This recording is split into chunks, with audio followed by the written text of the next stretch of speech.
আসসালামু আলাইকুম। ইউটিউব থেকে আসলো নতুন কিছু চমৎকার আপডেট, চলুন দেখে নেই আজকের ভিডিওতে কি কি পরিবর্তন আনলো ইউটিউব। সাবস্ক্রাইব ও জয়েন বাটনের বিভ্রান্তি দূর করতে সাবস্ক্রাইব প্লাস।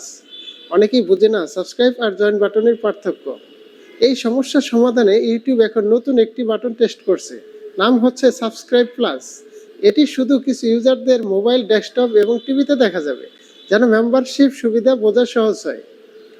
পিন ভেরিফিকেশন এখন হবে আরও সহজ। ইউটিউব থেকে টাকা ইনকাম করার জন্য যে পিন ভেরিফিকেশন করতে হয়, সেটা আগে পোস্টাল চিঠির মাধ্যমে কোড পাঠিয়ে করতে হতো। এখন 24টি দেশে এই ভেরিফিকেশন করা যাবে অপশনাল ডিজিটাল উপায়, পোস্টাল কোড ছাড়াও।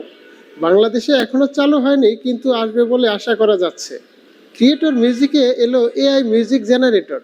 এখন ইউটিউব ক্রিয়েটর মিউজিক এআই দিয়ে তৈরি করতে পারবে নিজের মিউজিক। শুধু লিখে দিন কেমন মুড, ইনস্ট্রুমেন্টস বা ভিডিও টাইপ, আর এআই আপনাকে বানিয়ে দেবে ফ্রি ইনস্ট্রুমেন্টাল ট্র্যাক। এআই মিউজিকগুলো কপিরাইট মুক্ত, একদম ফ্রি ইউজ করা যাবে। শর্টস ভিডিও বানানো এখন আরও সহজ, অটো বিট সিনক্রোনাইজ। মোবাইল থেকে একসাথে অনেক ছবি ও ভিডিও ক্লিপ নিয়ে এখন ইউটিউব শর্টস অটোমেটিকভাবে বিট অনুযায়ী সিনক্রোনাইজ করে দেবে। আপনাকে শুধু মিডিয়া বাছতে হবে, একটা গান সিলেক্ট করতে হবে, বাকি কাজ ইউটিউব করে দেবে। এটা এখন কিছু ক্রিয়েটরস এর জন্য চালু, ভবিষ্যতে সবার জন্য আসবে। তো আজকের আপডেটগুলো ছিল এরকমই। আপনার যদি ইউটিউব চ্যানেল থাকে, এই ফিচারগুলো ভবিষ্যতে কাজে লাগবে। ভালো লাগলে অবশ্যই ভিডিওটি লাইক করুন, সাবস্ক্রাইব করুন এবং নতুন আপডেট পেতে পাশেই থাকুন।